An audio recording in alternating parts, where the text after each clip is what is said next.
Walking into any door of this house is a different experience every time.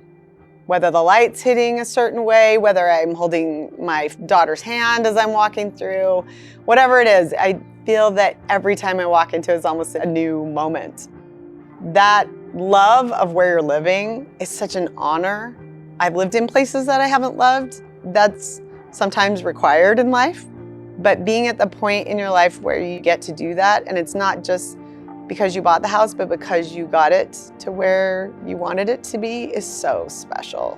My kids feel it and they add to it.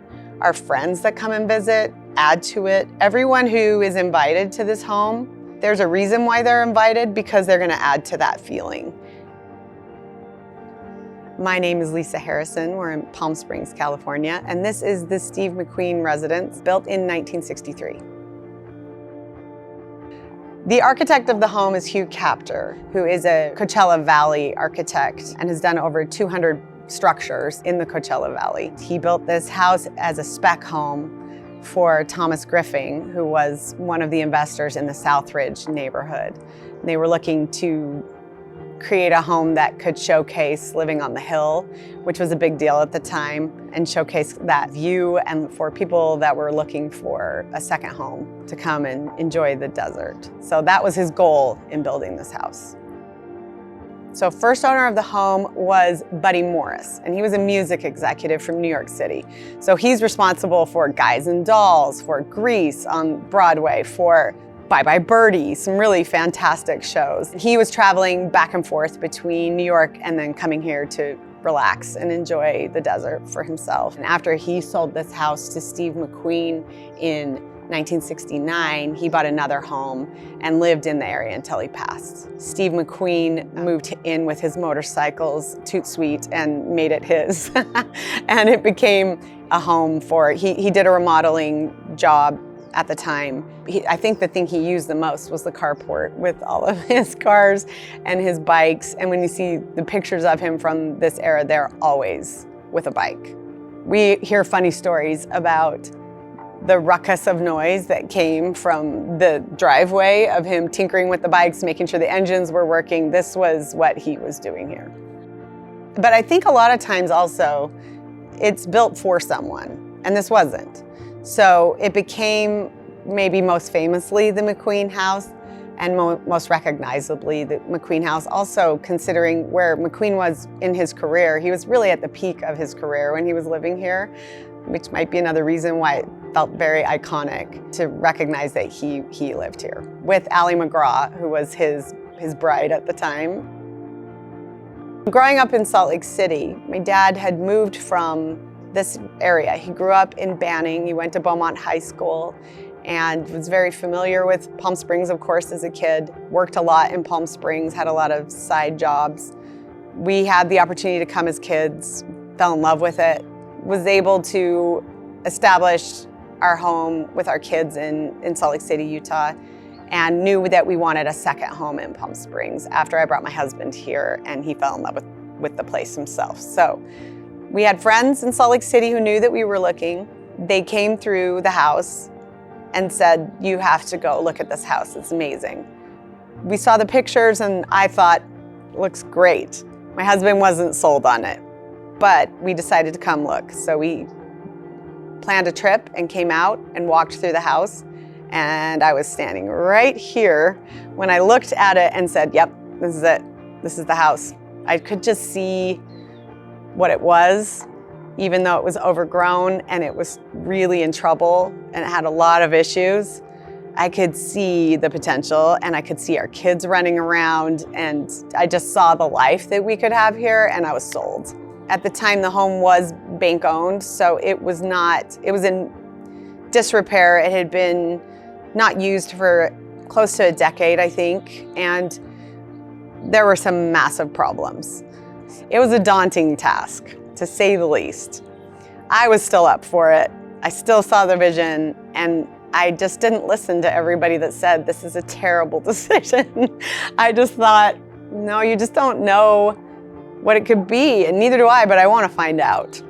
I was just convinced that was the right thing to do. So luckily, My husband allowed for that to happen, and he trusted me in the vision of it, although I don't think he felt that way. He said, if you want to do this, we will do this. It immediately felt like not a mistake, but a huge undertaking the minute that it came into our possession. To say we were overwhelmed is putting it lightly. One of the neatest things that happened was one day we were trying to figure out how we were going to approach the restoration, and I got a text message from a person named Mark Kadawi. The neighbor, our friend, Jeremy Scott, who we didn't know then but had met, reached out to me and connected us because Jeremy's doing his home, which is the Elrod, which is next door, a beautiful Lautner. And Mark reached out and just said, my name's Mark, I restore homes, here's some of the work I've done, and I'm curious if you would like to investigate what it would look like to do this project together. So I didn't know who Mark Kadawi was, and I didn't understand how monumental that minute was going to be in my life but it was very quick for me to learn who he was and to look at his scope of work and the kind of work that he does, his dedication to restoration, to understand this was the person that we needed to do this house with.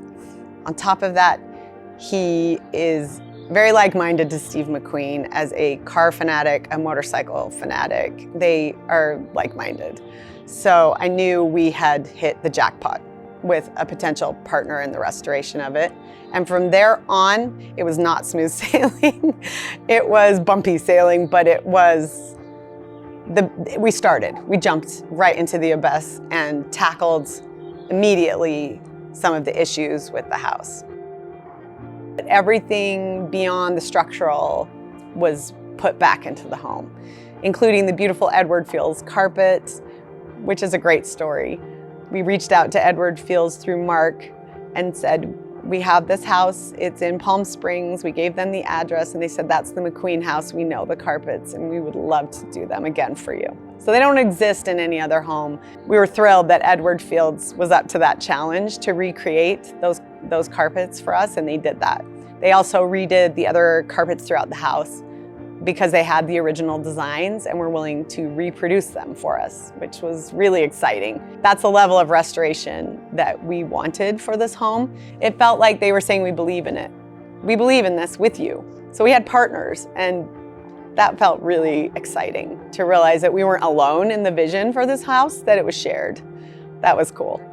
We did a lot of historical work with pictures and looked back at what it was and the things that we could find and recreated things to be as close as we could to the pure form of what it was. And that's where Mark's talents really shine. That's where he will look at a space and just say, I know what goes here. I know how to fix that. And that was really like a master class in design for me, to work alongside Mark and learn how to do those things and how to think about it and how to not think, no, let's pivot, but no, and maybe this, and be a little bit more fluid in your considerations about finishes, final pieces that go into your home. One thing that I don't want to overlook, and I do want to touch on, is the grounds of this property, because this spot was recognized by the architect as being a very special part of Palm Springs. He didn't want to damage the land. He wanted to be very precise in the landscaping, very precise in the placement of the home, and we wanted to honor that with what we did with all the grounds. So there was a lot of work to be done to save dying trees, to look at the place as a whole and bring it back. We were really breathing life back into something that felt really sick. Not just the home, but the land didn't feel well. That was an honor, because the pieces that we were able to bring back into the landscape of the home were very carefully considered. And then we were able to help some of the pieces that are significant to the property, like the olive tree behind me, and other things that have been here for a really long time. Some of the trees that are here have been here for hundreds of years. They're original to the indigenous land that this home is built on. We wanted to protect those and make sure that everything was in its place and happy and thriving. So that was a huge effort to make the land also feel well as the house and have those two heal together. I don't want to underestimate it because it was a significant effort. Going back to the day we decided to save this home and make that a big part of our lives for the years that it might take to do that, I can honestly say that it came from a place that I couldn't even recognize at that point in my life. I couldn't have told you right then why we did it.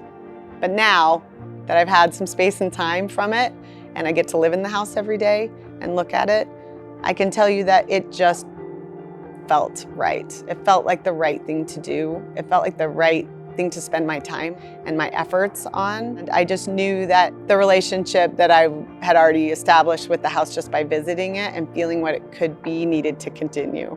I'm so grateful that I listened to that, because it wasn't just the house that changed. I got to change right alongside with it. And I got to learn more about how my passion for this type of work is even deeper than I knew, and our family did. It was something that we learned how to be uncomfortable in a process that can be really complicated, and knowing that the outcome was going to be worth it, and it is. So I think looking back, that's the truth of it. It was a project that I knew in my heart just had to happen. Something about the neighborhood that is a little side note is that my dad, growing up as a local, before he left to go to school in Utah, he left to go to college in Utah, hence how my family ended up there. He worked as a security guard. One of the neighborhoods that he would drive through and check the homes of was Southridge. And the year was 1969. So that's the year that Steve McQueen bought this house. I find it hilarious to thinking of my dad in his little cap and shiny shoes and flashlight driving through Steve's neighborhood to just check out and make sure everything was okay as a 19-year-old boy. I'm sure he kept it really safe, but I think that's a really great story. And the first time that my dad came to the house, we invited him up to see the house when it was finished. And I have this great video of him falling into the pool. And he said, I just never thought as a kid that I would ever have the opportunity to come and swim in a pool at Southridge.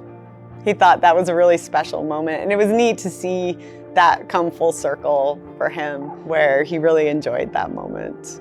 Then the memories grow on top of each time that we spend here, and it just all becomes a sliver in time for us to celebrate and enjoy life and remember what's really important. So that's the memories that we're building over and over again in a house that's very livable, and a house where the architecture and the furniture blend into one thing. I would never say now at this point this furniture can just go, because it's as much important part of the house as the architecture. They all are married in this beautiful way right now. The way the house feels when I walk into it is exactly as it should be. It's just such an honor and a pleasure to live in a home like that.